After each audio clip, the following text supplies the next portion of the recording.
মেয়ে হয়েছে? রাধা, তুমি আমাকে ছেড়ে যেতে পারো না। তুমি তো নেই, এই বাচ্চা দিয়ে আমি কি করব? এই বাচ্চাকে আমি কি করে লালন পালন করব রাধা? না, আমি এই বাচ্চা পালতে পারবো না। তুমি ছাড়া আমিও থাকতে পারবো না। এক্ষুনি আমি এই বাচ্চাকে নদীতে ফেলে আসবো।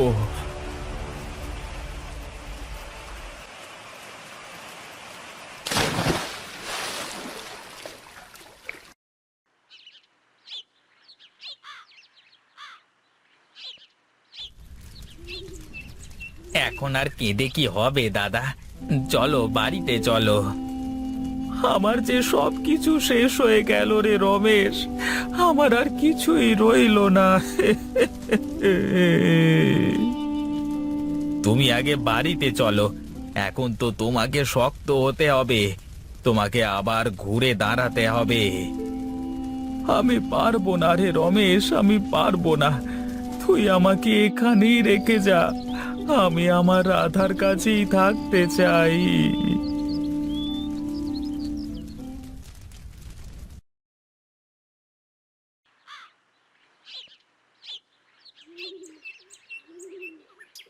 কি রে রমেশ, এই কাঠ ফাটা রোদের মধ্যে কাজ করেই যাচ্ছিস, বাড়িতে যাবি না? বাড়িতে তো যাবই দাদা, কিন্তু তার আগে কাজটা তো শেষ করতে হবে। নে নে, একটু জিরিয়ে নে তাহলে, তা না হলে যে গরম লেগে যাবে। বেশ, তাহলে তুমি ওই বড় গাছটার নিচে গিয়ে বসো, আমি আসছি।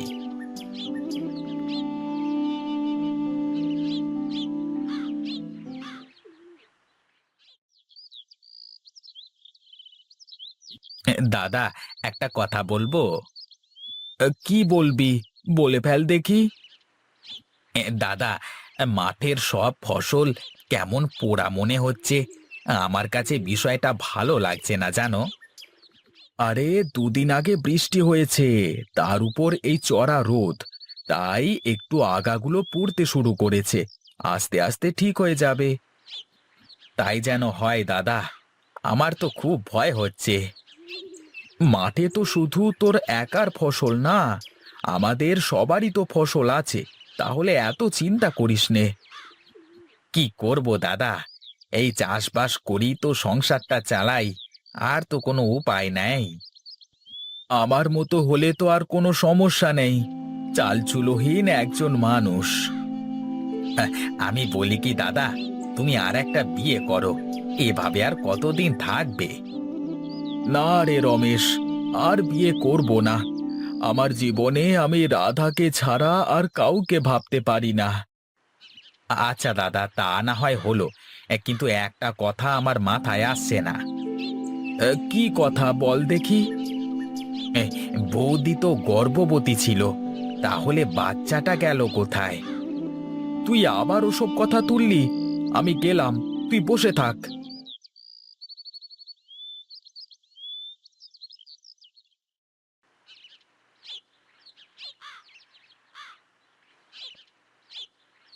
কি গো, তুমি এত তাড়াতাড়ি মাঠ থেকে চলে আসলে যে? কাজ কি শেষ? আর বলো না গিন্নি, মাঠে যা রোদ, এই রোদে টিকে থাকাটাই কষ্টকর গো। মাঠের কাজে তো এইটুকু কষ্ট হবেই গো। ও গো, একটা কথা কি শুনেছো? কোনো কথাই শুনিনি, তবে সব কথাই শুনবো। তুমি আগে দুটো খাওয়ার ব্যবস্থা করো দেখি। ঠিক আছে, তুমি তাহলে হাত মুখ ধুয়ে এসে বসো, আমি খেতে দিচ্ছি।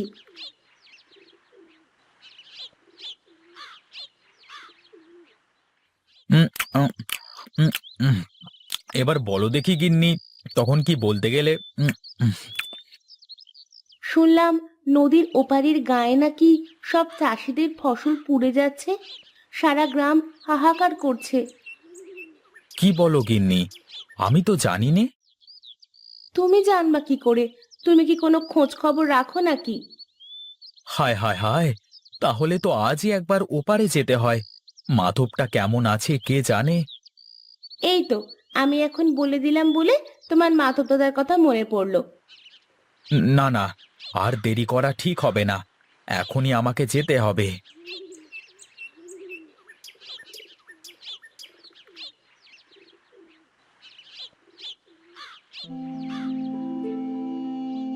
এসব কি করে হলো মাধব? কেন হলো এসব? সবই কপালের লিখন রে বন্ধু। তোরও কি একই অবস্থা হয়েছে নাকি ফসলের? আরে না না, ওপারে তো কারোর ফসলেরই কিছু হয়নি, আমি তো খবর পেয়ে দেখতে এলাম। কি বলো বিনোদদা, নদীর ওপারে সব ফসল ঠিক আছে? ঠিক আছে বই কি, আমি তো সকালে আমার জমি থেকে কাজ করে তারপরে বাড়িতে গিয়ে শুনি এসব কথা। কি থেকে যে কি হয়ে গেল কিছুই তো বুঝতে পারছি না। আমার মনে হয় গ্রামে মড়ক লেগেছে, এখনই কিছু একটা করতে হবে, তা না হলে পুরো গ্রাম শেষ হয়ে যাবে। আমারও তাই মনে হয় দাদা, কিন্তু কার জন্য এমনটা হলো, কিসের জন্য হলো, সেটাও আমাদের খুঁজে বের করতে হবে। আমার জানাশোনা এক সাধু বাবা আছে, তার কাছে গেলেই আমরা সব জানতে পারবো। না না, ওসব সাধুর কাছে গিয়ে কিছুই হবে না, যা করবার আমাদেরই করতে হবে। তুই বুঝতে পারছিস না মাধব, এছাড়া আর কারোর কোনো পথ খোলা নেই। ঠিক আছে তাহলে, তোরা যা, আমি যাব না, আমি বরং বাড়িতে যাই।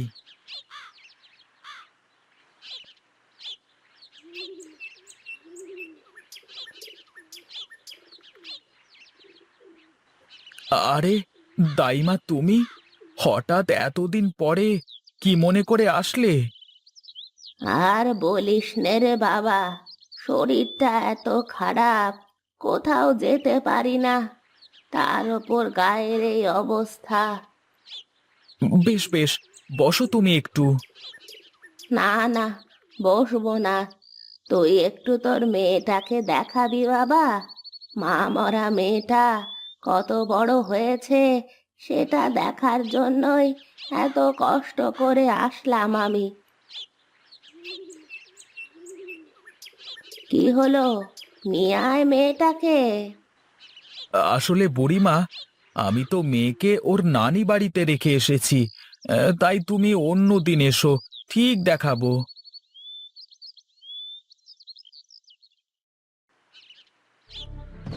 তুমি যা বলছো তার সব কিছু সত্যি তো বুড়িমা? আমি মিথ্যা কেন বলতে যাব রে? গাঁয়ের মানুষের এই দুর্দিনে কি আমি কারো সাথে মজা করতে পারি বল? ঠিক আছে, তবে আজই আমরা সবাই মিলে মাধবের বাড়িতে যাব। আমার মনে হয় মাধব মেয়েটাকে মেরে ফেলেছে, যার জন্য আজ গাঁয়ের এই অবস্থা।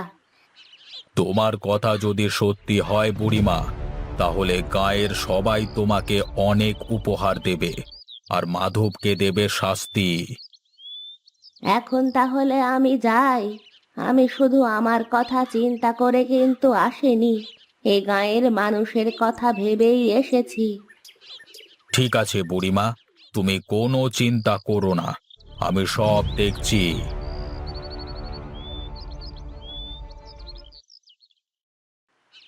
ওরে পাপী, দুষ্ট পাপী, একমাত্র ওই অধমের জন্যই আজ তোদের এই দুর্দশা। কে কে সেই পাপী বাবা? কে এমন কাজ করলো যাতে করে সারা গায়ের লোক আজকে না খেয়ে মরতে হচ্ছে? মাধব, মাধব ওর নিষ্পাপ বাচ্চা মেয়েটাকে ওই নদীর পানিতে ফেলে দিয়ে মেরে ফেলেছে, তাই তো এই গায়ের উপর অভিশাপ পড়ছে। বাবা, এই বিপদ থেকে কি উদ্ধার হওয়ার কোনো রাস্তা নেই? আছে আছে, রাস্তা আছে। ওই পাপিষ্ঠকে আগুনে পুড়িয়ে ভস্ম করে দিতে হবে, তবে এই গ্রাম আবার আগের মতো হয়ে যাবে। কিন্তু কিন্তু তা কি করে সম্ভব? একটা মানুষকে জীবন্ত কি করে পুড়িয়ে মারবো আমরা? পাপ মোচনের জন্য এছাড়া আর কোনো পথ নেই রে বাবা। যা, এক্ষুনি যা, ওই পাপিষ্ঠকে চিরতরে দুনিয়া থেকে বিদায় দিয়ে দে।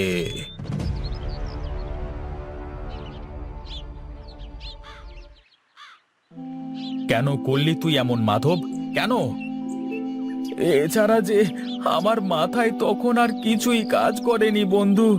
আমি কি করব বল?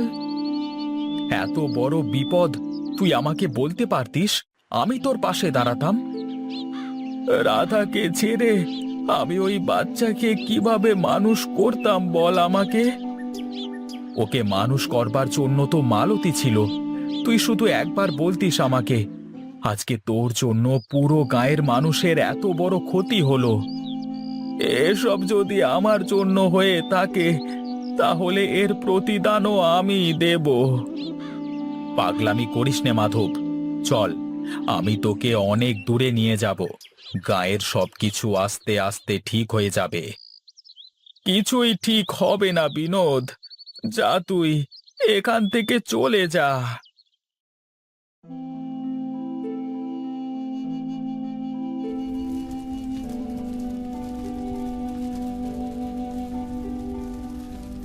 আপনাদের আর কিছুই করতে হবে না।